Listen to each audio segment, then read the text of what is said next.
Welcome, my friends and enemies. Glad you were here. Sorry, I forgot I had everything muted, so I had to unmute it real quick. Professionals, woo! I once again have bacon-loving Inquisitor Matt, who is clearly UK friendly. Supporting our UK brothers in their fight for bacon. Yeah, I heard they had a random parade or something in one of their towns, where it was a huge turnout. Well, they had like a big rally around the English flag. I think this weekend, and then they arrested the dude who organized it, and then all of England know they've had it. Hopefully, it'll turn out in an election. The next election. I want them to we're organizing a parade. Totally don't bring your English flags, guys. And then just everybody shows up with English flags. It's like, well, you can't arrest me. I told them not to bring them. Well, I mean, the idea is they can't arrest everyone because there's no prison. Well, yeah, but they always try to get the quote unquote ringleader. But if you're like somebody who says totally don't bring your English flag, you're not quote unquote, by their legal perspective, you're not encouraging it. So you could just ignore it. What they're running into is the fact that people not in Great Britain are organizing it for them, like through the internet, basically. I mean, that's a really smart way to do it. That's why they passed. What are you gonna do? Come to my country? They passed the law that they can put you in jail for social media, and then now they're claiming they're trying to extradite people from other countries. To which Trump said, "Go fuck yourself." Yeah, there's no freaking chance of you doing that. At this rate, since illegal immigrants apparently can, or I guess some of them are illegal, some of them, I think they're mostly illegal immigrants at this point. If they can vote, then we can vote for them. So we're gonna just vote them out of their stupid spot. That'd be freaking great. It's like, well, I'm an illegal immigrant. You can't do that to me if you keep them in the race. So good luck. That would be really, really funny.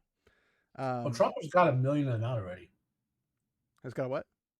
Trump supposedly has purged almost 1 million of them already. And in also, UK? No, I'm saying the US. No. I'm talking if people in America or other countries that would not get in trouble, obviously, that there's no chance of them being extradited, did basically the mail-in voting ballots or whatever they have equivalent over there, and basically just overwhelmingly just wipe out the current government and then in favor of whatever needs to win to restore England to English. Well, they're doing that to themselves. There's two political parties that are right-leaning. But their rights, I think, are left, but yeah. Well, no. Reform UK is what we would call them a centrist party, but they're still right of everything else. And I mean, centrist is better. Centrist is better. Well, the problem is Nigel Farage, who is the leader of that movement. Oh yeah, I heard he took a U-turn. Yeah. So now there's an actual right-leaning political party over there that's gaining momentum. So in theory, if Reform UK's other party could combine to take a majority, they can save Britain, basically. Yeah, I think that it should be just a new political party shows up with the values that the English are wanting, and then just everybody just pile in behind them and then just wipe out the opposition because... Well, the problem is 1/3 or one... There's even our country, there's 1/3 to one... That doesn't vote. Yeah, sure, I get that. But not that they don't vote. They actually want this left-wing crap. Well, sure, but that's 1/3. If you have 2/3 in the other way, then you can swing it that hard that direction. But it's let's hit all the beat points that everybody is in agreement on, and say this is all stuff we need to change. You know what I'm saying? The problem is not everyone's not in agreement on it. A majority here is in agreement on this stuff, but there's still if a presidential election went out today, 45% will still vote Democrat. Sure, but it's 45% of the people who vote, not 45% of the population. Well, that's my point. Is that even when we had our presidential elections, and I really hate talking about them because it's freaking stupid and gay, but even in our presidential elections, there's 20-30% of the population, if not more, that didn't even vote. But that's because they don't like who they have the options for. It's just if you don't like Trump and you don't like Biden, who do you go for? In this case, Kamala Harris. If you don't like the options. The non-voters break down to a lot of little groups who would want something crazy, like a hardcore communist or an anarcho-capitalist, someone who would destabilize. I feel like those people still vote Democrat though. They're not gonna. Like that's the No, no, point. no. That gets them closer to their goal than anything else. No. Some of those people do, but the people who don't vote at all, they're like blackballed unless they get the perfect candidate. Well, I get that, but at this point, we need baby steps for literally anything, and the UK needs all the help it can get. So basically, going over and being like, "Look, guys, here's all the things you need to have. Like, you need to have these things to get you guys like keep your economy from skyrocketing to the bottom instead of up. You guys need to get this thing set up and go, and also so you can make sure your streets are safe because they're clearly not. Freaking 14-year-old Scottish girls are doing the job that everybody else should be doing, but whatever. They arrested her. Yeah,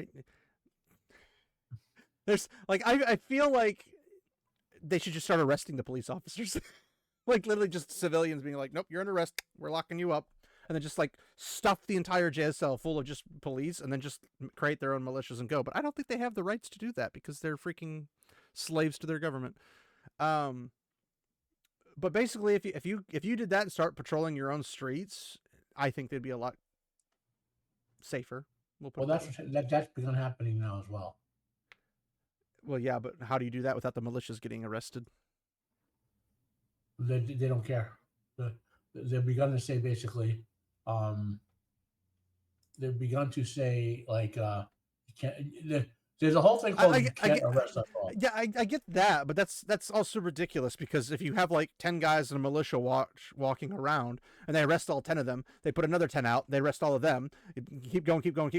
Well, eventually you're going to have all the people who want to do the protection in prison, and then that little small village. But there's not enough prison for that. Doesn't matter. They're still in prison. They're not being useful anywhere else. So that's the problem. And the system collapses because they're in prison. They're in prison not paying taxes or not working or whatever. Do you think the government cares?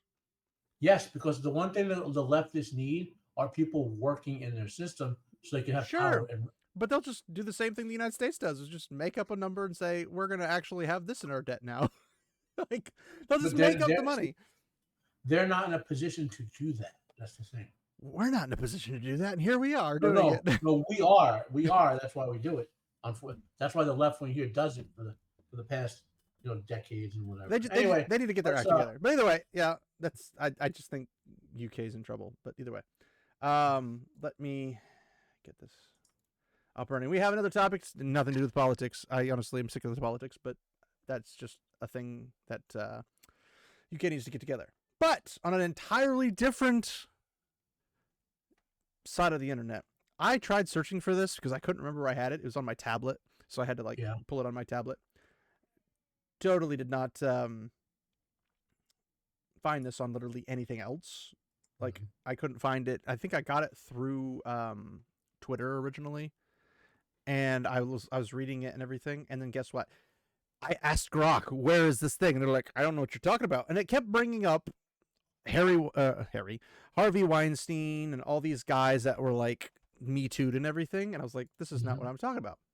So this happened a couple days ago, like 2 weeks ago, when fantasy meets reality, the Dark Romance Ball in Boston and the importance of consent. Now, exploring the Sinners and Stardust controversy, the truth about dark romance and why predators, not books, are to blame for assault. Now, I would agree with that. It's always the predator's fault, not the book's fault. Same thing as it's always the player's fault, or it's always the person creating the action, not the video game's fault, kind of a thing. Yeah. So this was an event that took place in Boston, which we'll find out. So the introduction, the week of August, let me zoom her in. The weekend of August 15th, 17th, or through 17th, 2025, hundreds of readers, authors, and creators gathered at the Hilton Boston Park Plaza for the much anticipated Sinners and Stardust Ball. It's much anticipated by a few people. Hundreds. Marketed as a celebration of dark romance, a booming subgenre that blends passion, taboo, morally gray characters.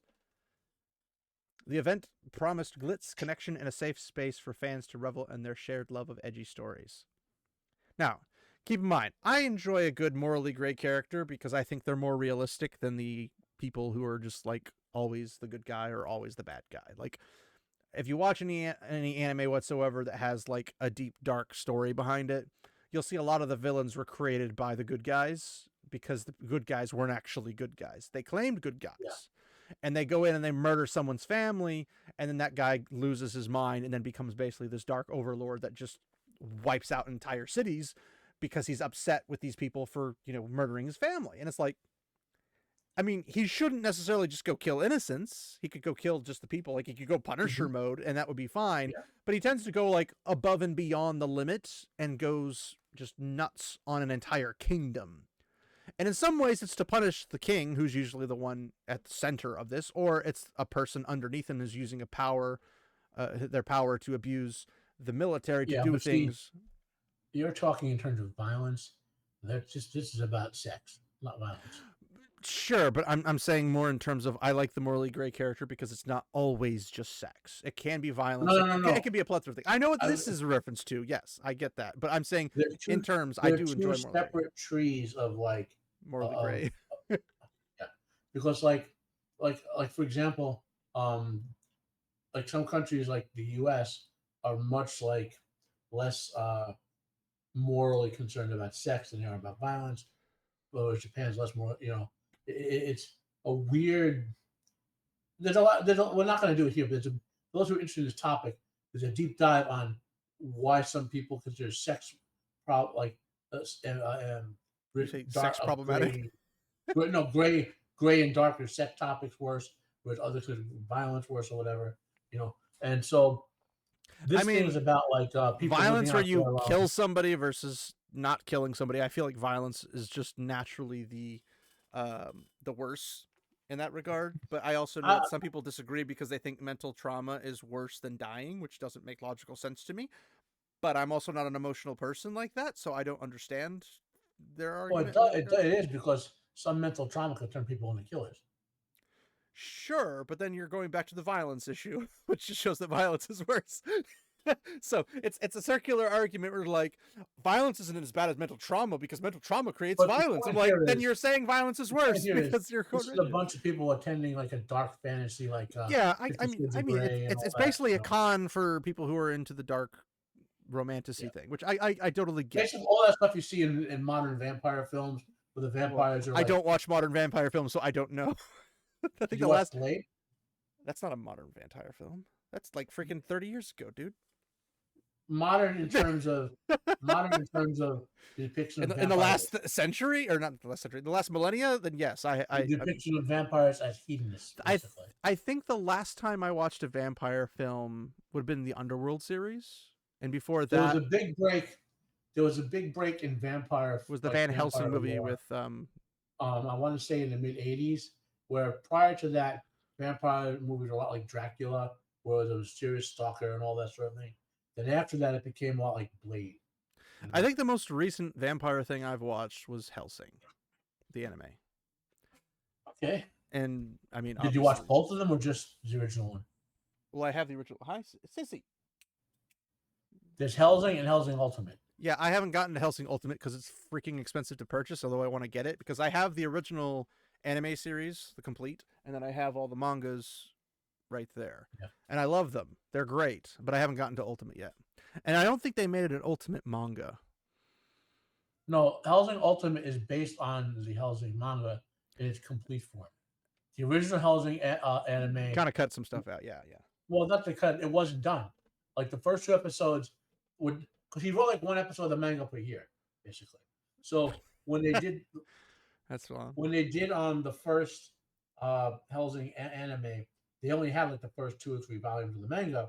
So after that, to conclude the anime, they had to make up the storyline with the African vampire, which was really cool.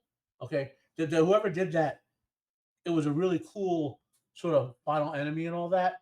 But have you read the manga? Yeah, I finished the manga. But it wasn't as cool as the vampire werewolf Nazis and all that. I mean, I love the Helsing Ultimate Abridged. He's talking about all the different wars, and he's like, so the war I hate the most is the Cold War. And he goes, it's like, but my favorite war, Flame War. This is so freaking funny. Yeah. I love that. I haven't seen it in so long. Uh, But yeah, so instead, the weekend ended in controversy. Allegations of actual, say, Salt A surfaced online with multiple attendees claiming that a male model was groped without consent and even tracked with a device. These people are totally normal. Other accounts suggested additional incidents. Understandably, shock and outrage rippled across the dark romance and book talk communities, and the book talk communities are the problem. As the discourse unfolded, some were quick to blame the genre itself, suggesting that dark romance fiction somehow fosters dangerous real-world behavior, which is ridiculous. But the argument doesn't hold up. True. But you can tell already that the article is biased. To understand why, we need to unpack what dark romance really is, what the Sinners and Stardust Ball was meant to be, and why predators, not books, bear responsibility when boundaries are crossed. While I agree, I also don't agree that this is a unbiased article. But what exactly is dark romance? Dark romance is not your typical love story, you think. Unlike lighter romances, this sounds racist, where conflicts are extremely easily resolved. There is no such thing as romances that are easily resolved. That doesn't make sense. Dark romance dives into taboo themes, morally gray characters, and psychological intensity. Readers are drawn to the emotional roller coaster where danger and desire collide. Common themes include morally ambiguous or villainous love interests. The quote-unquote hero may be the anti-hero, a criminal, or a deeply flawed figure who challenges the reader's sense of right and wrong. I mean, that's just a good character in general, because you're supposed to have a character that's developed and fleshed out and still can grow in any direction, not just somebody who's Prince Charming, who just is perfect and always does the right thing because it turns into a Mary Sue. That's not a character. That's a what's the term? Certain types of stories, that character is what it is. So, well, I know, but I'm saying like it's not a character. It's like a placeholder, because the character doesn't have a character. They just kind of pop up. They do their thing, and they leave, and they come back 10 years later. But they pop up. They're the exact same character. They haven't actually done anything. They have no hardship. They have no anything. I'm just saying, for that type of story that they're in, they're the type of character you need. Character serve the story. I would just say that story is a pretty poorly made story, but that's just my personal opinion. Power imbalances. Stories often explore dynamics such as obsession, captivity, or control. I hate yanderes with a passion. Sometimes veering into dubious or non-consent roleplay. I don't know if it's roleplay in those stories, but that's okay. High emotional and physical stakes. Trauma, revenge, violence, and raw vulnerability are common. I mean, yeah. A bittersweet but satisfying resolution. Despite the intensity, many dark romances still end with happily ever after or happy for now, giving readers catharsis. I don't know what happy for now means, because it just means you're not actually happy. It's just temporary. And if it's temporary, by definition, it's not happiness, but that's okay. It's enjoyment. It's not happiness. That's life. You're happy for now. I mean, that's all you get. What's what I'm saying is happiness is not a temporary thing. It's something it's a perpetual thing. All emotions are temporary. Yeah, but happiness isn't an emotion, as far as I understand it. Happiness is feeling happy is an emotion. It's a state of being. You are happy. Feeling happy. You're not feeling happy is an emotion. But that's what I'm saying, is it's a misplacement of terms, because you're saying I feel happy. It's like no. What you feel is content. You feel enjoyment. You feel some form of catharsis. Happiness and contentment are different emotions. You can possibly, be content and happy. And I'm saying this as a person who doesn't fully understand the emotional totality, because I don't deal in emotions. I deal in logic. So this is a new area for me. But from a logical perspective, like many college students, I took Psychology 101, and I just know you're psychology. And the reason a lot of like engineering people would take Psych 101 is you have to take one humanity or one non-technical class per semester, and so you want to filter around finding the ones that are least offensive. So you take like English lit, you'll take psychology, you'll take philosophy, you'll take I take philosophy. No, but you can only take you take the 101s. Yeah. You're not gonna you take basket weaving if they let you into it with all the LGBTQ basket underwater basket weaving. Yeah. But anyway, It's in right there next psychology to 101, underwater welding. Deep sea underwater welding. in psychology 101, happiness is basically feeling a feeling of euphoria based on Well, isn't positive stimuli. that in itself should be just euphoria?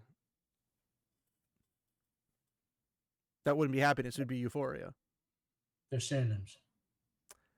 But they have slightly different actual definitions. Synonyms can be things that are they touch upon each other, but they're not the actual thing. Like feeling euphoria doesn't mean you're happy, because I can be like, I felt euphoria. I was excited. Well, I was excited. I wasn't happy. I felt, but I could hypothetically feel euphoria and be happy, but they're not inherently the same thing. They like you can have a synonym which touches upon something, but also touches upon something else. In psychological terms, euphoria is just like a greater degree of happiness. That's all it is. But euphoria goes away, doesn't it? All emotions go away if you're healthy. Well, happiness wouldn't go away if you're healthy. Yes, because your brain, the part of your brain that makes you feel happy, stops firing when the stimuli causing you to feel happy stops. Well, also keep in mind, I've never experienced happiness because I don't understand happiness. Therefore, I don't know how to wrap my head around happiness. So if somebody says, "Are you happy?" I'm like, I don't know. You probably experienced happiness when you first saw your kids or something like that. Okay, here's a fun story about my psychological state of mind and how much I am 100% logic and 0% emotion. And this is something my wife can corroborate. I still haven't realized I got married. Like, I know I got married, but I haven't, like my emotions have no idea because I don't really have any. No, they have them. Your brain fired off. You're probably not recognizing the signal. Well, that's what I'm saying. Is like if I've experienced it, like one day, I just assume one day I'm gonna wake up and say, "Holy crap, I got married!" Like that's the thing. It's been like 8 years. I still haven't recognized it. I've got 2 kids. Again, and while I love my kids as much as I can say I love my kids, because I mean I want what's best for them and stuff like that. So from a purely logical perspective, I can say 100% I love my kids and I love my wife. What I can't say is from an emotional perspective, I understand that. Because every like where a person goes and experiences some form of emotion, I experience it from a purely logical perspective. So I don't like if somebody's like, I'm sad because my coffee wasn't done the exact same way it was normally last time. It's like, I don't understand that. Then just get a different coffee. The emotions are there. They're firing in your brain. You're just not perceiving them. They're firing blanks, good sir, because they ain't hitting nothing. But my point is that when it comes to things like when I first became a dad, there was no like, oh my gosh, I'm a dad. I go nuts where a lot of people go through that experience. Like they start crying when they see their kid. I don't do that. I don't have that capacity. A lot of people, you don't have to react to an emotion at all.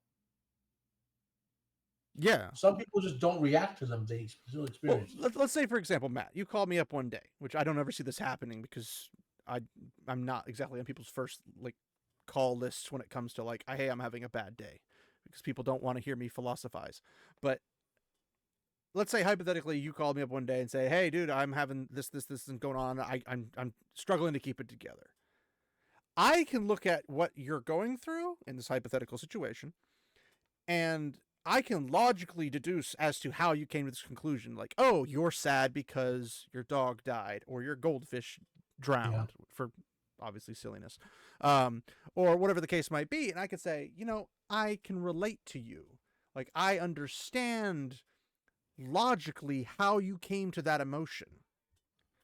But there's also things where you can come to me and say, oh, look, I think it was Tuesday Night Main Event from last week. Phil got like a $600 ticket in Texas because he did not slow down and pull over for an emergency vehicle that was on the side of the road. And he's like, I don't understand why that happened. And everyone's like, what do you mean you don't understand why that happened? It's because you did your own thing. So logically, I'm sitting there going like, you're the reason that happened. It's 100% your fault. And he's like, but we don't do that. We Chinese. And it's just like, your emotions about this are illogical because you literally like the how you came to this spot is purely from a logical perspective your own fault and brought about because of you not wanting to do what is normal.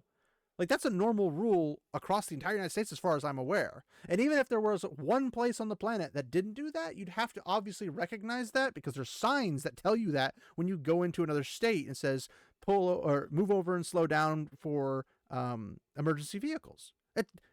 It's in every state. You can't get past that. So being like, well, we just don't do that. It's like, well, it doesn't matter if you don't do that. You're the reason it happens that way. So when logically speaking, I can say you're just full of crap because you're not actually sad about the event. You're sad that you have to deal with the consequences of the event. That's the logical outworking of how my brain works. Yes. So if you came to me saying my dog died and I'm just torn up, like the last time I cried was when my dog died because I went in to give him a vet check because he was feeling a little under the weather and I came out without a dog. Like I was in there for 4 hours and then he just apparently, according to the vets, he gave up on life. I don't know what that means. I still don't know what that means, but it wrecked me and I didn't understand like any of it. And my boss is like, so are you coming into work? My wife called her and yelled at her. But it was one of those things where it's like, before that, I hadn't cried, 15 years? Something like that. Like, it just, and that was early on in our marriage before I had kids. So like, no, I had my oldest. So it was about 3 years ago when that happened. But like, no recollection before that up to like my great grandmother died. And so like emotionally wise, I don't understand from the emotional level why people do things or are feeling the way they feel, but from a logical perspective, which is why I should have been a therapist. But so we just had a better discussion about happily ever after and happy for now than about the actual art. Well, we'll get to that. But it's just more like when people say this is why I dislike romance because in general, I should say, not just like read what you want. Like it's your enjoyment. No one, you can't enjoy something. No. All right. What are you watching? You know what? TikTok just Twitter thing just started playing. How dare you? Think you could find something more interesting on TikTok than me on Twitter? Anyway, no, it's a pretty vile thing. One of these TikTok practical jokers. She convinced a woman who couldn't swim to jump in the lake. I guess on the pretense that she would save her, and then didn't. And now this woman is bitching how she's being chased off TikTok. Did the woman die? She almost did, but then she got saved by some other people. Well, she was literally not. No, stop. Seriously. Okay, no. I can hear that, dude. That's really freaking loud. Holy crap. That's because it's coming on my other speakers. How dare you? Anyway, so if you want to enjoy romance, go knock yourself out and enjoy your romance, whatever. I don't like it because I don't think people understand what true romance is. And I say this because I understand romance from a logical perspective. It's like if you have a man and a woman and they're in a romantic relationship, they're putting each other before their own desires and all that kind of stuff. Like that's how marriages work. That's how love works in a relationship. That's how love works, just period. So you can't get around that. So anytime you go to like 50 Shades of Grey and it's like, I want to do this to you. Okay. And then it's literally for their own enjoyment rather than the enjoyment of their partner. That's literally not love by definition, which if you're okay with that and you understand that, that's fine, but don't be like, that's romance. That's true love. No, it's not. And also the Disney princess mentality of, oh, well, you killed a dragon for me. This is true love. That's not. That just means he liked you. He killed the dragon. Now you need to start your relationship, not be like, now we're getting married. Marriage. Many eons ago, when I was in high school, yesterday, I went to a Jesuit high school, and they taught they emphasized every year like the scale of love, so to speak. The lowest form, I don't remember the Greek word for it. But you talking about the five forms of love? Was it 5? There's 5 forms. The lowest form was like friendship. Then there was lust, and the highest form was agape. That's the one we want to remember. Agape, which is unconditional. No. Wishing for the spiritual growth of others. In other words, when you love someone, the Well, highest I guess form it of depends is, on the form you're using it. The Greek form under like Christianity, it means unconditional love, charity, the love of God for a person and a person for God, kind of thing. and that's wishing for the spiritual growth of others, basically. But Like, so it when you literally is affection. Is what agape means. But affection and is something that you give because of unconditional stuff. Because it's not affection if you're giving it to somebody and you just withdraw at the tip of a hat. It's not affection. At that point, it's yandere. And I will never stop saying I despise yandere. And if you don't know what a yandere is, look it up because it's freaking creepy. you could be one. You might be one. Okay, maybe there's 6 forms. Sorry. There's xenia, which is ritualized friendship, guest friendship. It's basically socialized friendship. So you I don't remember the whole scale. The point is, well, I'm just listing them off so people understand. So there's xenia, ancient Greek concept of hospitality, guest friendship, or ritualized friendship. It's aka social friendship. You go out, you hang with the bros, you hang with the girls, whatever the case is. That's xenia love. There's philotia, which is self-love, to regard for your own happiness or advantage. It's not selfishness, it's taking care of self. It's you need to eat your food instead of giving your food away to everybody, because if you don't eat, then you can't give food away to anybody, kind of a thing. It's like you have to keep your own health in mind. There's storge, which is love, affection, especially of parents and children. So it's like what a parent feels for their offspring, or should feel for their offspring, I should say. There's philia, which is affectionate friendship, basically Sam and Frodo. It's dispassionate, virtuous love, brotherly love. So like if you have that one bro, like I philia Matt because he's my bro. Bromance, a bromance. Well, not in the modern term of concepts of bromance, because modern bromance gets a little dark in that regard. But in terms of like, if Matt wants to call me up and say, hey, I need you a favor, and it's something that I am capable of doing, then it's like, sure, I'll help you out. You're my bro. But if it's something where it's like, I need you to come move 10,000 tons of stone in 20 minutes for me, I'm like, I can't do that. I don't have the means to do that. But I still love you, bro. And then you have the one that everybody on the freaking planet understands, Eros, which is just love, mostly of the sexual passion. Now, I personally, because it's just mostly lust. It's you get hot and bothered for somebody. I don't consider that actual love in the relationship sense, because this can be put towards literally any target you want to. Like literally just a freaking stone, a freaking tree, a dog, a cat, a pineapple, whatever the thing might be. You could literally point it at anybody, anyone, anything, whatever it is. And that's not how love works. Love has to be between things that can be reciprocated. So dogs, you can reciprocate love with a dog. Not that kind of love, but like you can reciprocate, like when you say good boy or good girl and they wag their tail and they love you and they lick you and everything. Like there's a relationship there. Can't really do that with cat. I can do that with my cat because my cat, for whatever reason, acts more like a dog than a cat. But most cats don't do that. There are dogs that don't do that either, but it's very few and far between. But there's things where like I can have a relationship with my wife, but it's reciprocal. Like we love each other. It's not I love them and they don't love me. That's not love.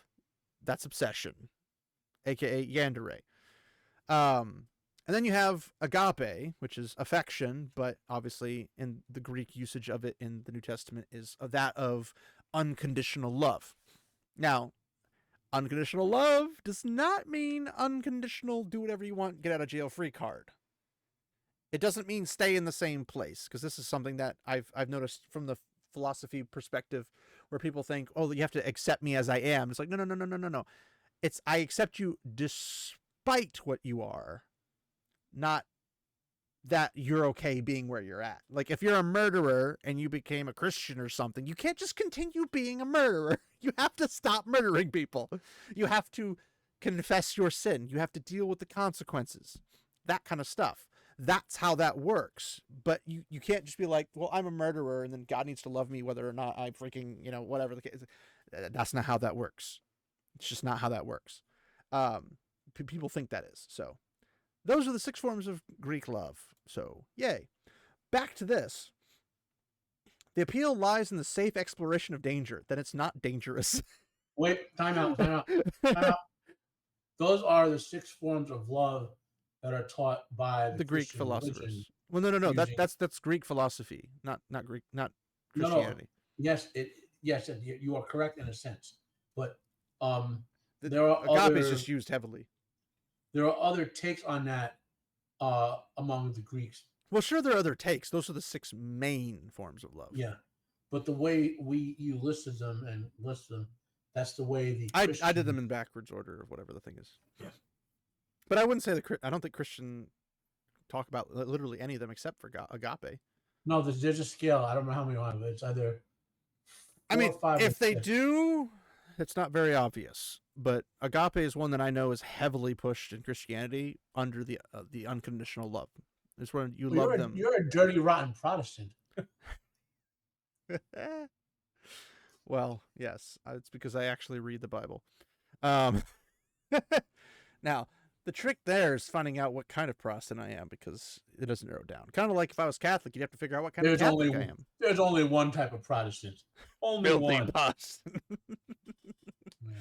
Well, no. I did the ironic part because I kind of off topic, but I was listening to because I like science, religion, and philosophy. Like those are the 3 categories I get intellectually stimulated by, and outside of obviously Tolkien and Robert Jordan stuff.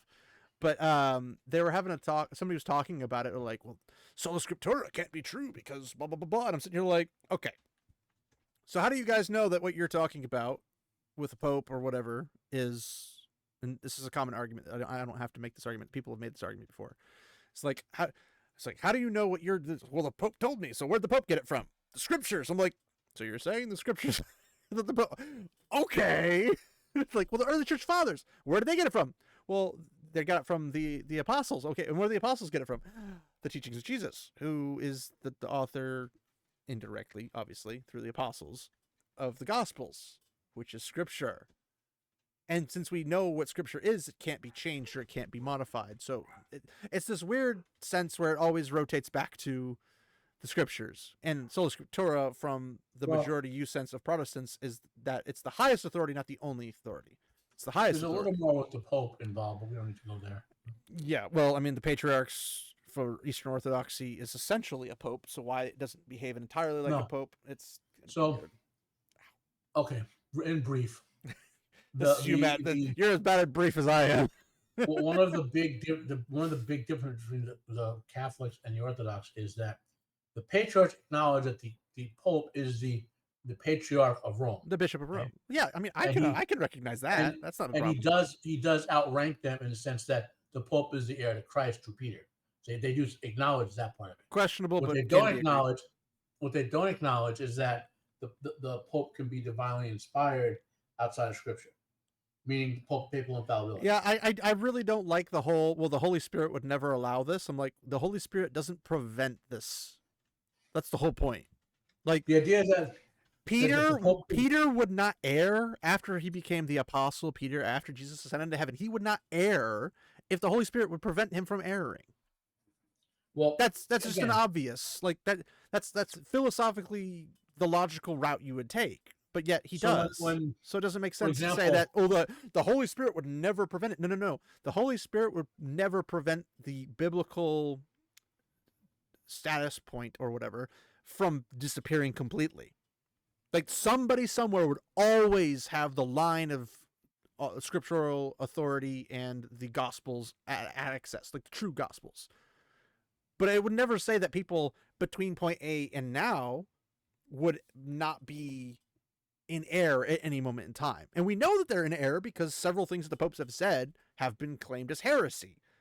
And it's like, that's not what. But see, papal infallibility doesn't mean. I'm not talking papal infallibility. I'm talking about, if a person can be wrong, then they can be wrong in all things. They cannot be immune to being wrong. And if you go for papal infallibility, even in the rare occurrences that it does happen, you cannot guarantee 100% that it is, without a shadow of a doubt, never incorrect. You can't guarantee it. Well, that's the dispute over it. But That's what I'm saying, is that they say just because he has the position, therefore he cannot be wrong. But the first person in that position was wrong on things. Not that saying that Peter was doing it in a papal infallibility, because he didn't understand the concept of papal. You're going way off topic. I'm just telling you what We've been way off topic, good sir. That's what we do. I'm telling you the difference between Orthodox and Catholic is that papal infallibility. And also the difference is schism. I'm what you would call a proto-Protestant. I'm not a normal Protestant, if that makes sense. But if you don't know what that means, join everybody else who doesn't know what that means, because most people don't know what that means.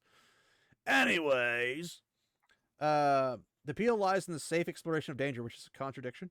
Just as horror fans enjoy the adrenaline of fear without actual risk, which again is contradiction, dark romance readers enjoy stepping into fictional worlds where passion and peril intertwine. I mean, passion's literally in every world. It's just you either write about it or you don't.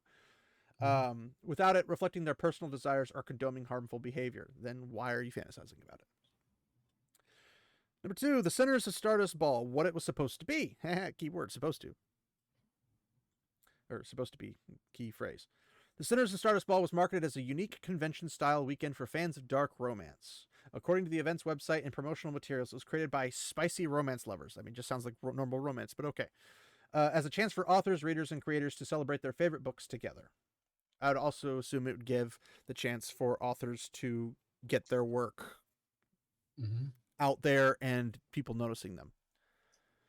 This weekend included author signings and panels where readers could meet best-selling dark romance writers, a themed ball, the highlight event where attendees dressed in elaborate costumes inspired by the genre's blender of glitter and grit. I despise glitter with a passion. It gets in my skin and causes irritation, so it's banned from my house. Community networking for creators, artists, and fans who share the same passion. I mean, you could do that literally through YouTube and Discord, but okay. The organizers' Instagram described their mission as building, quote-unquote, quote, a space where the dark romance community can feel safe, celebrated, and seen, end quote. Far from encouraging boundary crossing, the event was envisioned... Sounds like communist, man. Communism. The event was envisioned as a safe, creative outlet where fantasy could come alive in a controlled environment. It's always what it's supposed to be, but never what it actually is. Ironic. Correlation versus cause. Why dark romance is not to blame. I would agree with this just because it's not the fault of the authors or the people. Like, let's say, I don't know who the actors were in 50 Shades of Grey, but if you saw them in real life, it's not okay to assault them because they participated in it in a freaking movie or a book turned movie adaptation. Like, just because, like, it's the same thing as if a person goes to a strip club, sees a stripper dance, doesn't mean the stripper's looking to get laid by a random dude in the audience. That's just not how that is. They're performers. They're performing for you. Now, if they do or do not, that's upon the actual stripper themselves. But it has nothing to do with the assumption that, well, they're because the way they dress, therefore they're looking to get some. Yeah. I mean, we do that in the same thing. It's like, well, I mean, she's clearly asked for it because did you see what she was wearing? And it's like, in some situations, yes, because I've seen people who actually are that way, where they want some at all times because they can't keep it in their pants, and they dress appropriately for that, not appropriately in like literal appropriateness, but they dress like they want to get some, and then it's like they would get some no matter what, and anytime, anywhere. That's the person that they're expecting you to approach them to do that, but most people have too much common sense and humanity to say, well, I'm not going to just randomly assault somebody under the presumption that they want to be. And that's the thing about non-con, is that if you were trying to actually pull this off, you'd have to have like legal documents signed ahead of time saying that this is what both parties are wanting, blah, blah, blah, blah, because it could easily be turned into a whole, they assaulted me, blah, blah, blah, blah, blah, and then goes to court, and then you go to prison, and they get a huge settlement, and then boom, your life's ruined, all because you both agreed to, you know, do non-con stuff, and then it obviously didn't work out that way. So it's really stupid. Like, the concept is stupid because the world has gotten stupid. Well, the thing is, whenever you do these events, okay, you better have very strict security and very good like vetting of people, because there are people who are, for psychological reasons, too into this. You know what I mean? The amount of videos I saw trying to find this, which is guy after guy after guy being sexually assaulted by women in the middle of like a video interview. This one girl's like, "Can I touch your dick?" And it's like, He's like, not on screen. And she goes and touches his dick on screen. I'm just like, But what I'm getting what at is happening? They had like, this one lady from, I think it was like Thailand or something, where she's doing this little dance thing. And this guy walks up and kisses her on the cheek, and she was smiles. And then as soon as the kiss landed, she just lost her smile. And she like looks at him like, are you freaking for real? And it's just like, this happens. And it's just like, just there's a lot of stay boundaries in your little that boundary box and don't leave you it. have It's to, that simple. when you have these sort of events, you have to make sure every single person in there is on the same page when it comes to what will and will not occur. And you got security patrolling, you have constant check-ins. It's I've read a lot of these sort of out there like more darker sexual conventions over the years, and if you're gonna do them, you gotta like. Well, you have to have the proper precautionary steps in place. You can't just throw a bunch of horny people in the same freaking room together and expect nothing to happen. Because there are too many people. I mean, there's mental people in every category, but in this one in particular, there are people who have dark fantasies who don't know whose a need to experience them overwhelms their concept of no. Well, it's like, even if you went to a place that was designed for, I don't know, like mass orgies and all that, like over the top stuff, like where everyone's just expected to just strip naked and just go at it like rabbits. Even in that situation, if somebody tells you no, you just don't. Like that would be that should be the base level of just, Well, I was reading about I understand that. It's a pretty simple concept, because unless you're like, unless you have some system in place where people know that you're like, I'm good for anything with anyone, those are the people you would target, not people that just like are there. Because like, if you're there but you're not participating but you're there, doesn't mean people are like, I want you to interact with me in that way. Well, like, I remember reading an article about a place in New York City that allegedly had orgies and stuff, right?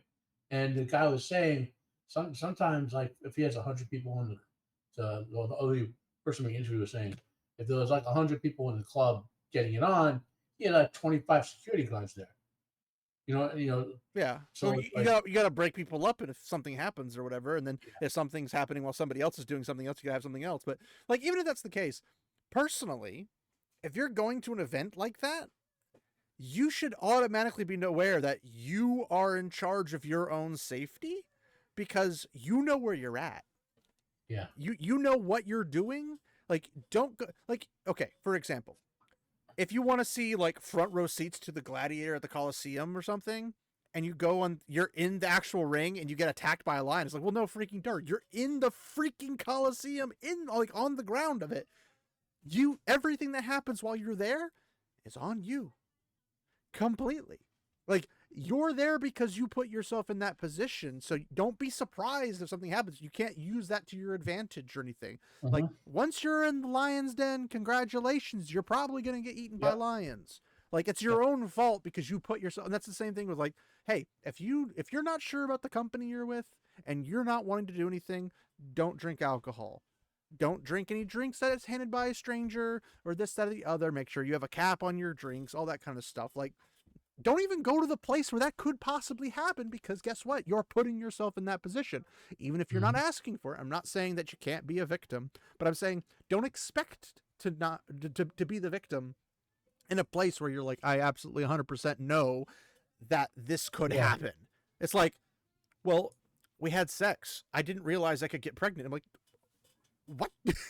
Of course you can. That's literally what sex does. It gets you pregnant. It's how humans propagate. You can't get around that.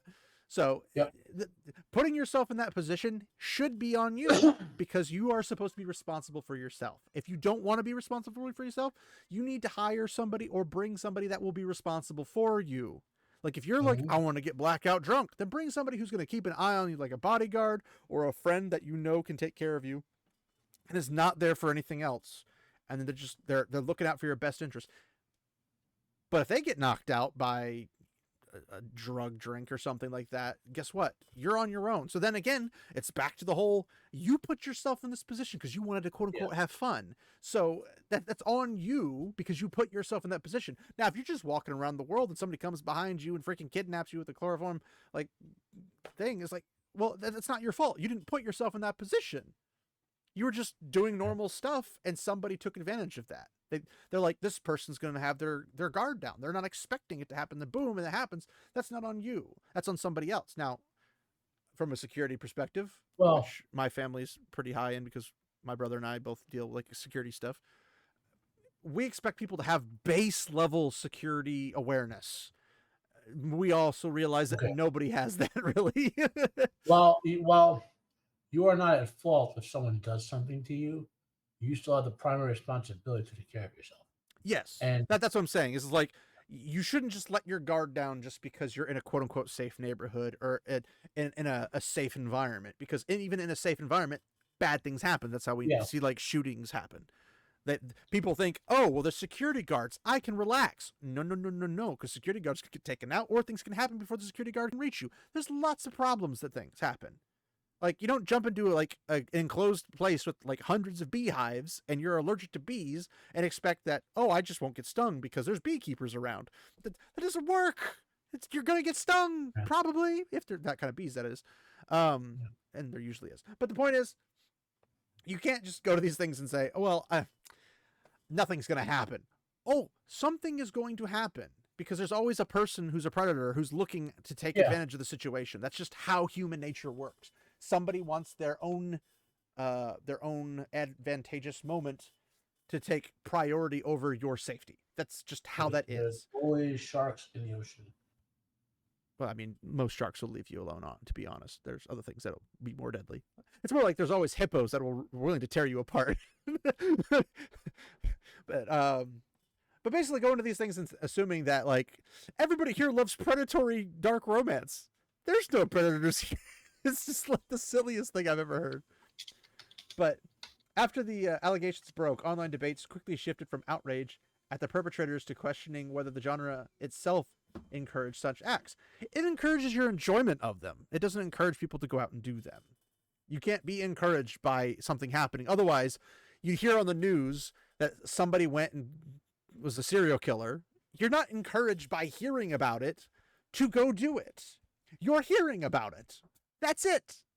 When you read a book, you're only hearing about the content, or I guess reading the content, but newspaper, online, it's the same thing. It's literally the same thing. But the same way that video games don't make people violent, lag does, but it doesn't work this way either. But equating a fictional genre with real-world violence is not only inaccurate, it's dangerous. I agree, 100%. Not for the same reasons you would say that little article. Correlation does not equal causation. This is true. The event centered around dark romance. Allegations of assault occurred at the event, but that does not mean dark romance caused the assaults. It means that people who enjoy dark romance for their own predatory reasons caused assaults. But they were already predators before they read the dark romance. Yep. It's the same logic, or flawed logic, used to blame violent video games for school shootings or heavy metal music for crime. How does heavy metal music make crime? That's the weirdest thing ever. Like, heavy metal has etiquette and like behavioral precautionary things. No, any edgy, because metal spun off of a mix of of Jimi Hendrix. He took early punk and his hard guitar rock and made metal basically, and anything that spins off like of that sort of edgy music gets blamed for stuff eventually. Well, yeah, but that's what I'm saying. Is like you can blame it, but like as somebody who's been in the metal scene since I was 14, yeah, but you're young, and I was there in the 80s when this happened. I'm not that young, good sir. It's been 20 years. And I was a teenager in the 80s when this happened. And, I wasn't alive in the 80s, but my point is that I've been in the metal scene for 20 years, and in 20 years, I've seen some douchebags. Like some serious, I've had fights break out right next to me because one guy was just punching teenage girls in the face and another guy got fed up with it and punched him in the face. And the guy who ended up punching the girls ended up getting thrown out because he just wanted to feel tough. And the rest of the venue was like, nah, brah, that's not how that works. And the thing is like, if somebody gets knocked down, you help them up so they don't get trampled. You don't want people to get hurt. There's when they create a pit, it's people on the outside protecting the people behind them from being pulled into the pit against their will or the pit coming to them. That's the whole point. When somebody's doing donkey kicks and flailing their arms and hardcore dancing, you have people like saying, "Hey, don't come to the edge. Go to the middle where everybody else is wanting to be hit and stuff because they get their euphoria from it." But like, there are rules and regulations. You have to still behave. You'll get thrown out. You'll get, criminal prosecution and stuff if you do something that excessive or whatever. Like, it's if you go to you can go to most festivals. Most festivals have something bad going on in them in some shape or form. Someone's getting drugged and maybe they're having orgies or whatever the case. It's a festival. What you expect? But if you're like, I've seen bands where somebody's like, this girl's getting molested by this guy, and the singer just points at that guy and is like, that guy's molested. They just like fall on that guy like a freaking wave of death, which is funny from a metal perspective anyway. And they just like collapse on this person, and just that person gets, taken, and then they have like they're charged with molestation and stuff. Like there's things that happen because they're like, we have a no nonsense rule for this. That's not why you're here. You're here for music. You're here to enjoy yourself within the bounds of what the festival is allowing. And that's how I've experienced metal. Now, you could obviously say there's an outlier somewhere, but I can go to a concert about like disembowelment and beheading and sucking someone's blood through their eyeball. Like, guess what? That's more wholesome than this.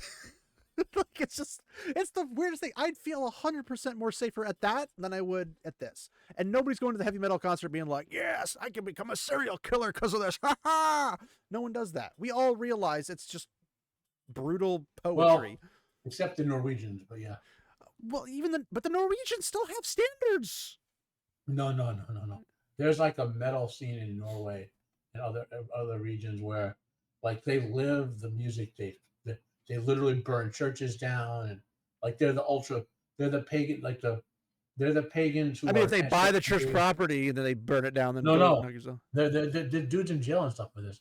Well, then they're not. They're arsonists. They're already something else before they get to the music. They still resent the like depaganization of Scandinavia.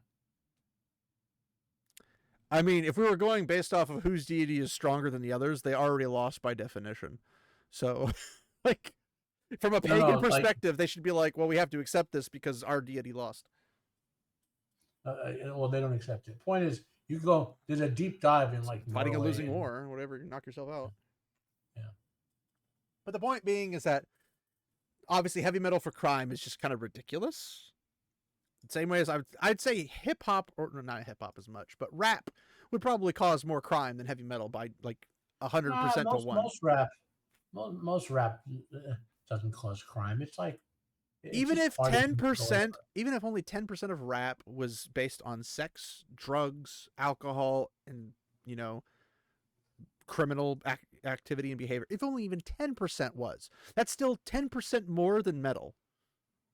Well, the issue is that the communities that listen to metal haven't been destroyed by, government programs that destroy families. Whereas the communities that listen to rap literally have like no fathers in homes and stuff, and so they've been bombarded. Ironically, partially because of the rap. Yeah, whatever. No. It was. Well, and I'm saying in the modern sense. In the modern sense, a lot of that happens because they go commit a crime and get pulled out of the family for long periods of time. No, that's not. Again, that's a. I'm not saying every single person, Matt. Come on. Democrat states still reward single motherhood. Well, sure. Doesn't benefit the guy any though. The point is, when they give mothers more benefits from having a father in the home, the children to get raised because they misunderstood the purpose of a safety net. Because back in the olden days, in ancient times, no, they understood the purpose. It wasn't to be a safety net; it was to destroy the black community. Well, yes, but I'm talking like even if you're not black, it's just wrecks everything in general. Because the idea of a safety net is supposed to your community takes care of you, not the government. The government would basically put rules in place that the community is to take care of themselves and their families. But it's on like, oh gosh, I can't. It's difficult to go in this without going into a lot of really touchy let's just avoid subjects. the politics. Okay? Yeah. Let's avoid it. Well, I'm just saying, like, in terms of just the touchy Let's get back to the article. Anyway, correlation is coincidence, causation is proof. There's no evidence that reading or writing dark romance predisposes someone to assault others. The same thing as reading a horror or anything about serial killers doesn't make you a serial killer. So a lot of people enjoy that kind of stuff because they like to figure out who the bad guy is, or they like to figure out who done it, and like the murder mystery stuff. Like the reason, Murder, She Wrote, Perry Mason, Matlock, etc., like all those classics exist, or Sherlock Holmes and all that kind of stuff. The reason they exist is because people want to figure out who done it. Mm-hmm. They want to see the process of like, what's the intellectual point A to point B that the detectives had to go through, or the PIs had to go through to figure out who done it. That's what people enjoy. But watching those shows doesn't make you go out and kill people, because like, now I know how not to get caught. I mean, somebody out there probably has done it, but that's not the average person. But they already had that in their mind that they wanted to do that anyway. Predators seek opportunity, not permission. This is what I was saying about earlier. The reality is simpler and more sobering. Predators look for excuses and opportunities. They gravitate towards an environment where boundaries may feel blurred. They exploit the fact that others might hesitate to speak up, or that behaviors can be misinterpreted under the veil of play. They count on a community's desire to avoid bad publicity, making it harder for victims to come forward. In this case, blaming dark romance only distracts from the real issue. People made the choice to assault somebody. Now, going back to the one where it's like making it harder for victims to come forward, most victim situations are like that because they try to terrify the victim into not being able to say anything, because like, oh, you'll be blacklisted, or you're tainted, or someone's not gonna no one's gonna love you, you'll be single forever, kind of a thing. That's kind of the mentality I got from historical references and this kind of thing, because people like, oh well, yeah. I don't want to be alone for forever, so I'll just keep my mouth shut because it's better that way. It's not better that way. Totally don't do that. But in terms of like making it difficult for victims, like if somebody's going to blackmail you into something, they're going to continue to blackmail you. So coming out of the first thing is better than getting like 1,000 things built up because of it, because your life's going to get ruined in the process. It may be painful to get over, but you'll at least get over it. You'll at least get past it, because you'll always find somebody out there to be like, I understand your position as like being that you were a victim, and I either was one myself, or I've seen it happen over and over and over again, because they might be like somebody in a special victims unit or something like that. They're like, I know what you're going through, blah blah blah blah, and they can do their best to keep everything, the overall news, quiet and just take care of business. But I mean, the news ruins that for everybody anyway, so you can't really get away from it. But it is technically possible. But if you don't come out, then it just perpetuates that stuff down the line. The same way as Batman is the reason every other person who dies is the blood's at his feet, because he perpetuates it by not removing the problem. But I'm not going to go into that little beehive, because I kicked that hornet's nest multiple times. The danger of misplaced blame. Pointing the finger at books risks stigmatizing both survivors and fans. Survivors may feel their trauma is being trivialized as quote-unquote inevitable in a dark romance setting. Fans, meanwhile, may be unfairly painted as complicit or deviant simply for enjoying fiction. I mean, you're technically a deviant if you enjoy this genre, because by definition, it's taboo. That's what deviant means. You're deviating from the norm.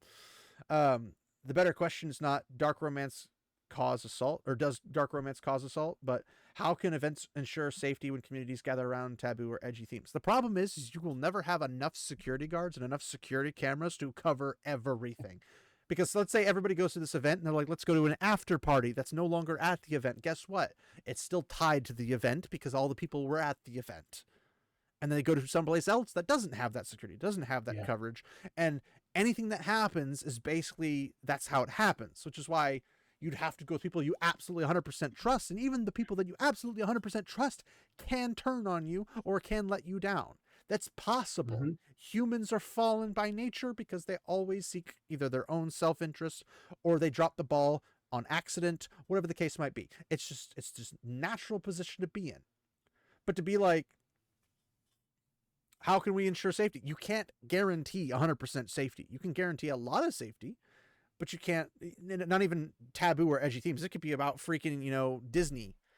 You could still have a child be molested by a character at Disney, like a character actor. Like it's possible because that's how it works with humans. somebody somewhere is going to do something bad, and you can't stop all of it. It's impossible to stop all crime by definition. So the best thing is to just not go to these things, or go to them with so much of your own backed up security where you're like, I'm not drinking alcohol. I'm not taking anything from anybody else. I've got 20 people around me that all agree, like we all consume the same stuff. We all are 100% safe with each other. We're keeping each other accountable, and we're always within eyesight of each other, blah, blah, blah, blah, blah, blah. And that's how you do it. You might be able to go through the whole thing and be okay.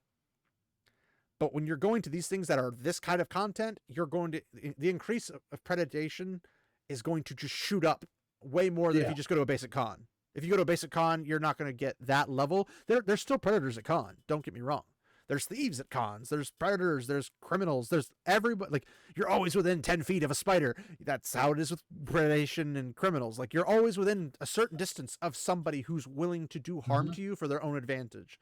So trying to put this in a particular light of, well, how can we make this work? It's like, well, you can't stop everything. As you can't kill us all. Or in Matt's favorite thing, you can't arrest us all.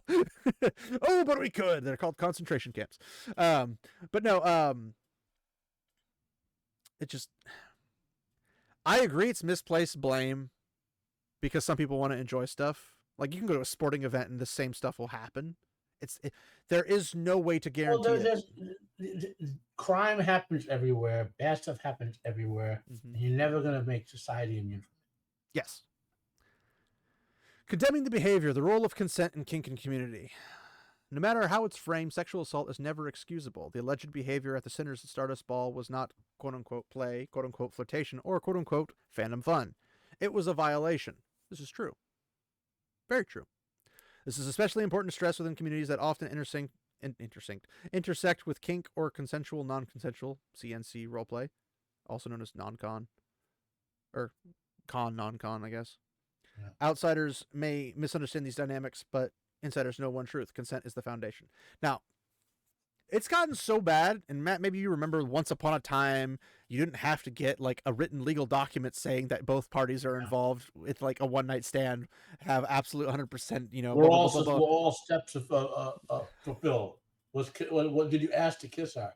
Did you ask to kiss her again? Did you ask her if she was uncomfortable? Did she say she was uncomfortable with like putting all the onus on one person, which is stupid? But even if you put it on both, you take literally the fire and the flame out of that relationship, even if it's a bad idea. Like, one night stands are bad. Like, just say what it is. It's a bad idea. It's not going to benefit you in any shape or form. The fun is not worth the headache. But let's say you were going for a one night stand, right? And you're like, but then like you're both like super horny. You're wanting to kiss, you're wanting to grab, you're wanting to grope, all that type of stuff. And then all of a sudden it's like, well, first, can you sign this document? And, oh, well, can you do this? And can I have your signature here? And like you have like 50 pages you have to go through. By the time you finish the signing, you're like, I'm not really horny anymore. Like, it's ridiculous. It's just a silly concept that you have to have consent for everything. It's like, okay, how about this? How about we just say, I consent to everything between now and when we're done. And if you try to, like, because say, well, you can withdraw consent. I'm like, well, then you shouldn't have given your consent to begin with. Like, the basic obvious stuff. Like, if you're ever potentially deciding to, like, withdraw consent, and I'm not saying that you can't say, I don't want to do this anymore, but it's like the same thing as like, once you have the sex, you're consenting to the fact that you might get pregnant or you might get somebody pregnant.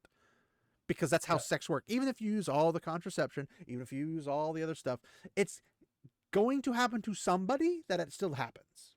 But you have to understand the fact that it can happen because that's literally how biology works.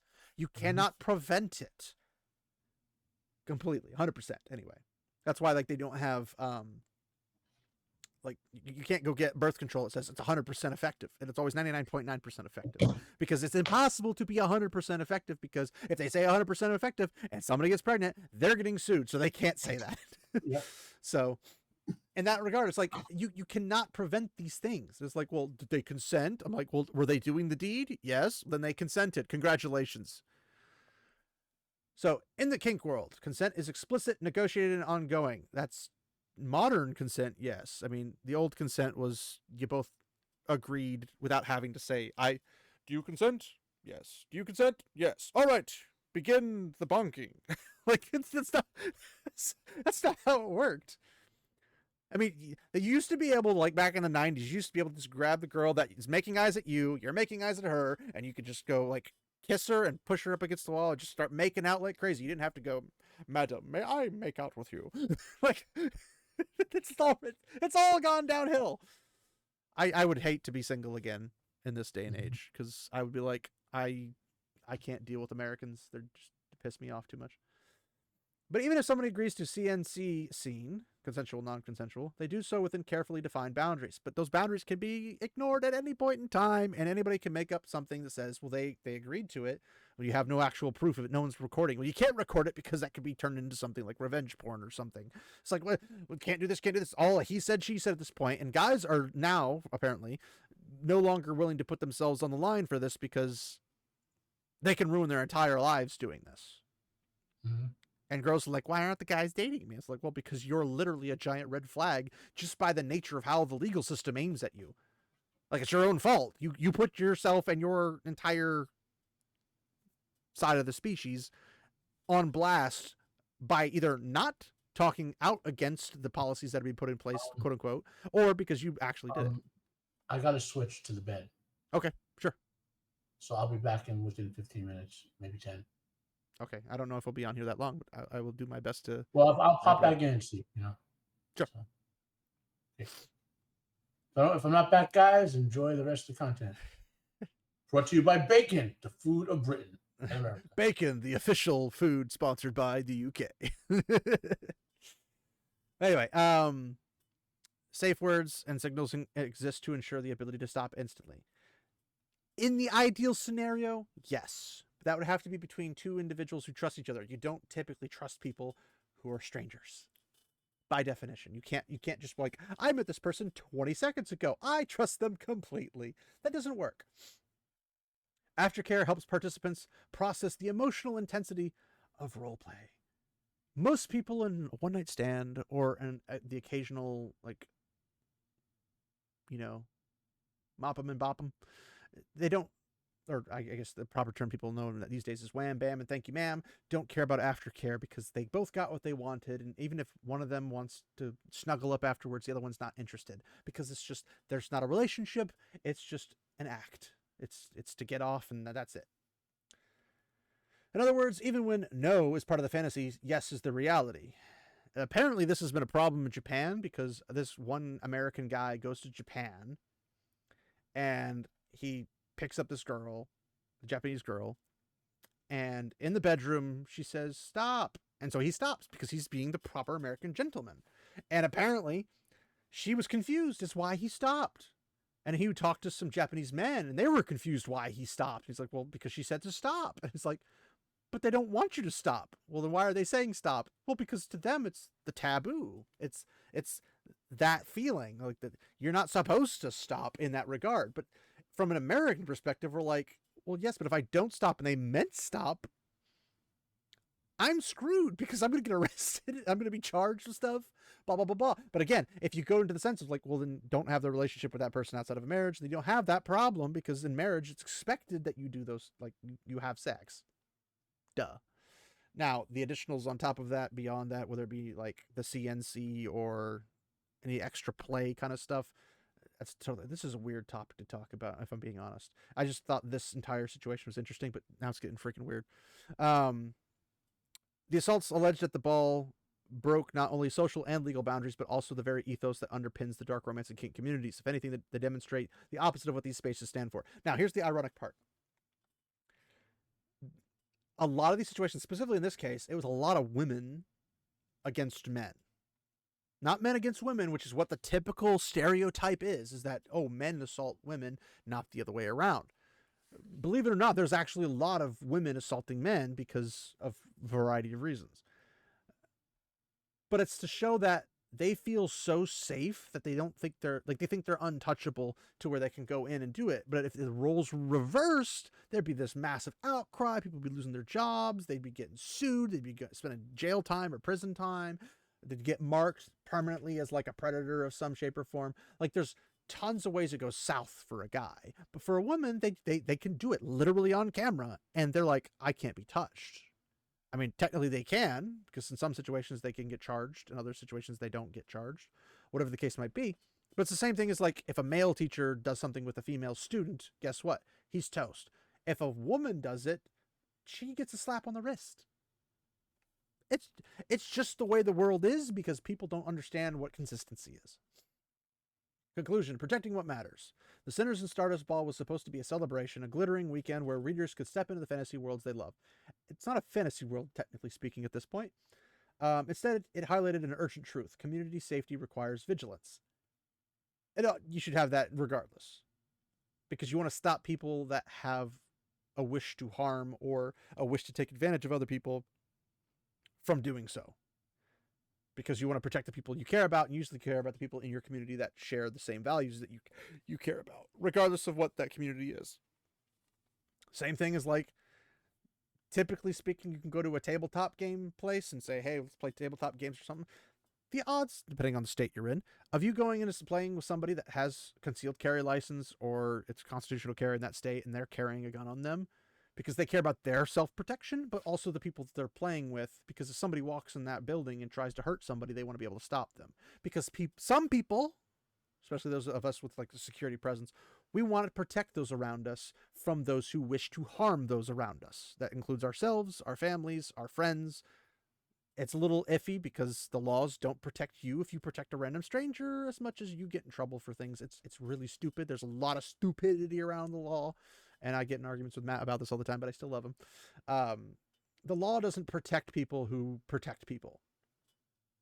The law actually does the opposite. It harms people. So people are like, well, it's better if you get shot because I'm not going to go to jail. I'm not going to get sued into oblivion, blah, blah, blah, blah, blah, blah.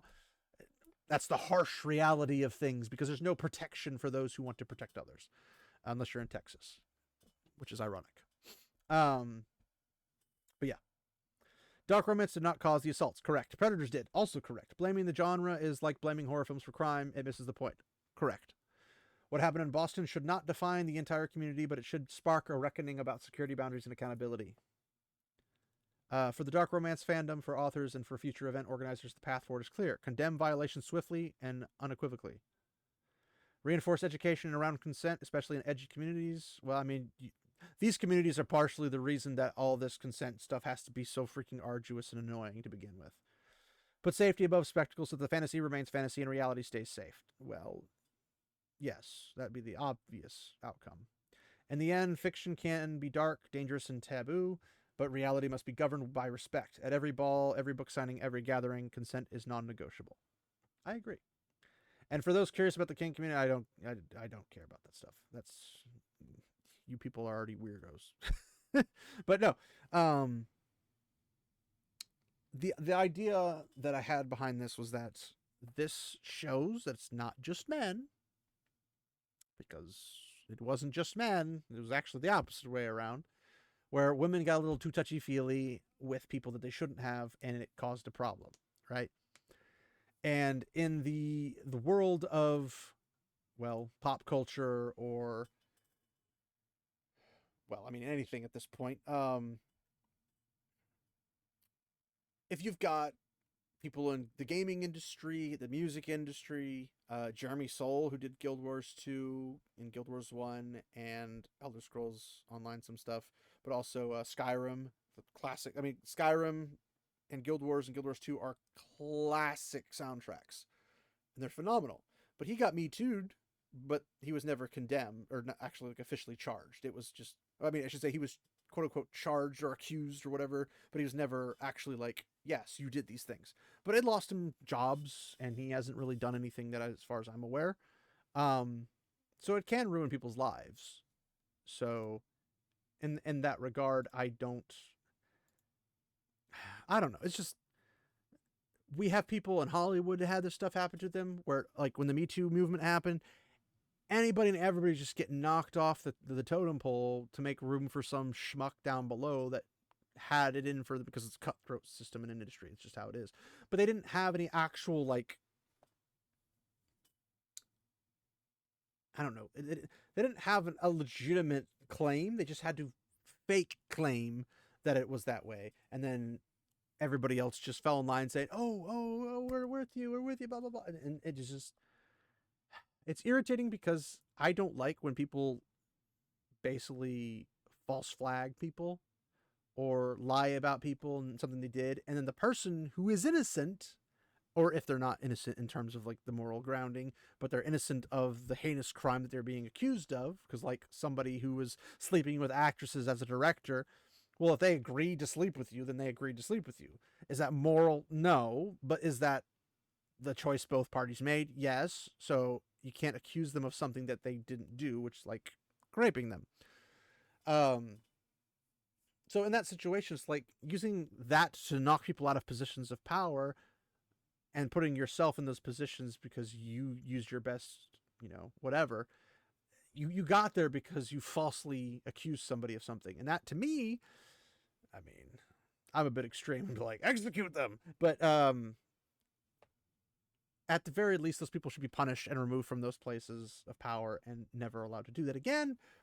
But that's just me. I understand that most people don't probably hold the same viewpoint. I'm a bit more extreme because if you don't deal with it extremely, it gets done over and over again, and people will just keep using and using and using it. So what do you do? So ultimately, I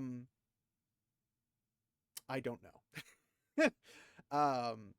I don't know how you'd sit down and have to fix everything, but if it's just simple as just accusing somebody of something to remove them from a position of power, well, gosh, we could have got rid of Kathleen Kennedy a long time ago if that was the case. If we were dishonest individuals, we could just say, "Oh, this person, blah blah blah me," and then boop, she's out. But you can't do that because she's got dirt on everybody, so you can't do that.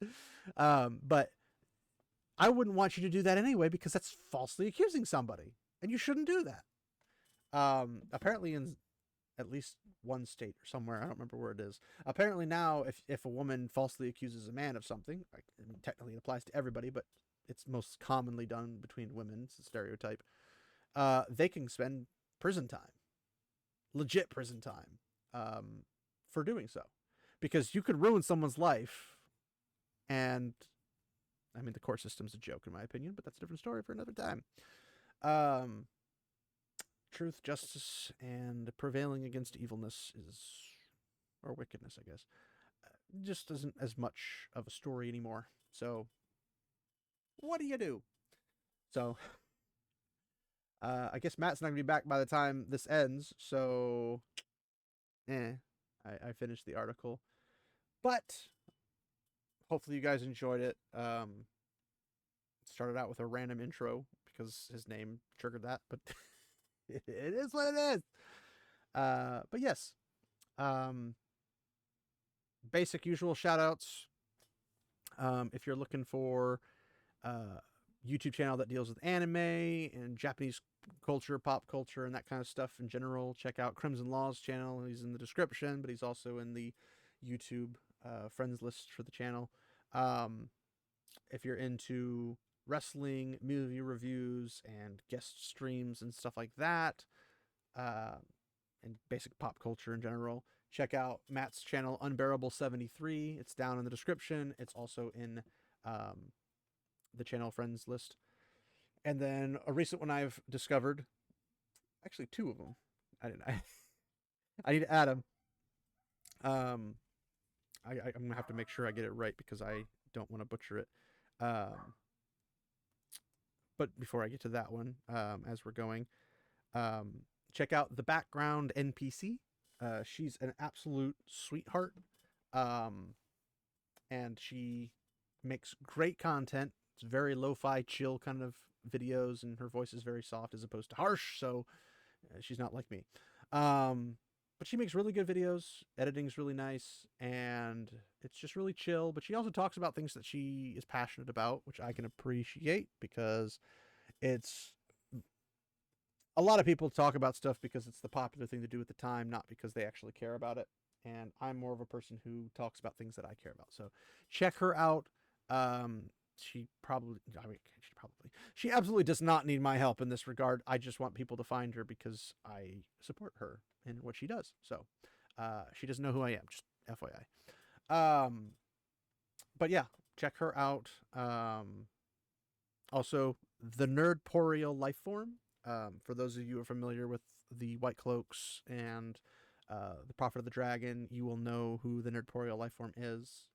I had forgotten because I don't have I have the memory of a goldfish. Let's put it that way, except for when it comes to Lord of the Rings and Wheel of Time, and and apparently Time Splitters to some extent. Nerdporeal Lifeform has been going through the Wheel of Time.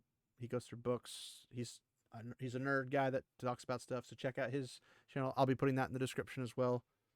And also, just he's a cool dude. He has little interviews and stuff like that. So check out his channel. Also for non-sponsored section, I mean, I'm not sponsored by any of these, but Meta PCs code 199 helps geeks and gamers out, but it also helps you out with a discount, and Meta PCs gets some business.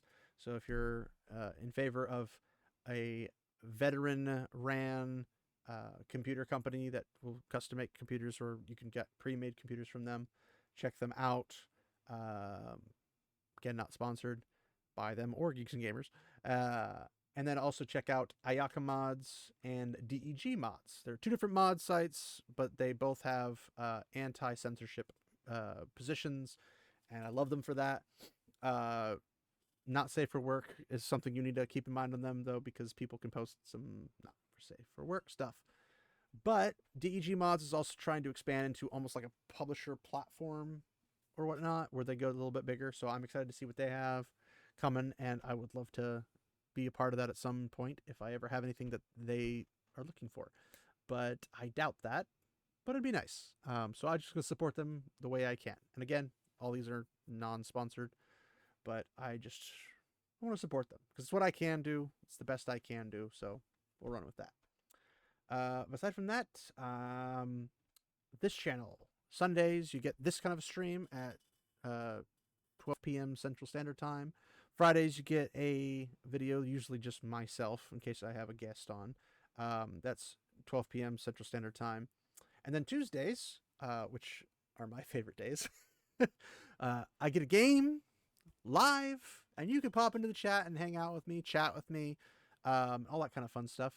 And it used to be 9 p.m. Central Standard Time. Now it's 7 p.m. Central Standard Time, so I can have more time to do stuff. I think I went 10 hours last week. It was wild, but it was fun.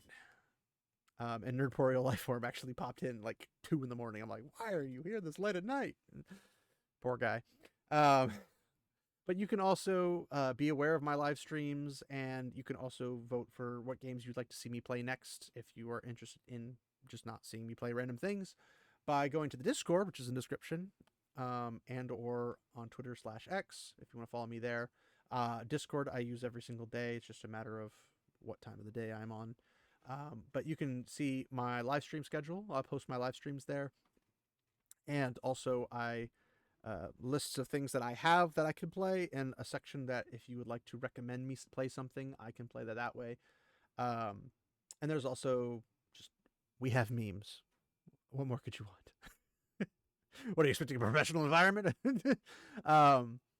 And then we also have instructions that I made, very detailed instructions to make, to install the Battle for Middle Earth all-in-one launcher that was made by a different third party. It's not me. And the Discord where I found it, that worked closely with the guys who made it, is at the bottom of that list. It's an RTS, Lord of the Rings themed 3 games. I mean, technically the third game is an expansion to the second game, but it still counts as a game because it has its own campaign. It has an extra playable civilization. So check that out if you're into that. If we get enough people, I'd be willing to play Battle for Middle Earth with other people. I'd willing to play Hero Siege, Elder Scrolls Online, Guild Wars, whatever the case might be. If it's something I have that we can play as a group, I'm cool with that. MBD Forever is alive! And he should be coming back hopefully soon. So I'm glad he's alive and doing well. So aside from all that, we'll see you guys in whatever the next one might be, because I think it's just Tuesday because this is a Sunday. Yeah, this is a Sunday stream. So, or not stream. This is stream. This is a Sunday video. Tuesday stream should be coming up next. So I'd love to see you guys there if you're interested in that kind of stuff. If you're not, hopefully I'll see you on a Friday or another Sunday stream, or see you in Discord or on Twitter, whatever the case might be. So thanks everybody for hanging out, and remember, my friends, walk in the light.